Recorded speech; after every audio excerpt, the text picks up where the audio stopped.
9 de cada 10 euros de la reconstrucció de la Dana a la nostra terra provenen del govern d'Espanya de Pedro Sánchez. Ja s'han invertit 7.000 milions, i així fins als 16.500 compromesos. Amb Salvador Illa, governs decents i eficients. Mentre la dreta mentís, es resigna i manté un indigne Consell, nosaltres construïm. El PSPB treballa amb responsabilitat, obrint camí cap a un projecte d'avantguarda i modernitzador, fet per totes i tots.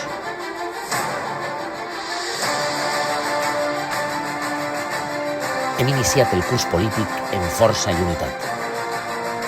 Som l'alternativa per tornar a posar el País Valencià on mereix, al costat de la gent, en esperança i en dignitat. I tenim la millor candidata. Diana Morant ha demostrat força, proximitat i fusta de presidenta. És l'esperança de milions de valencianes i valencians. El futur a la comunitat valenciana té nom. El futur és Diana.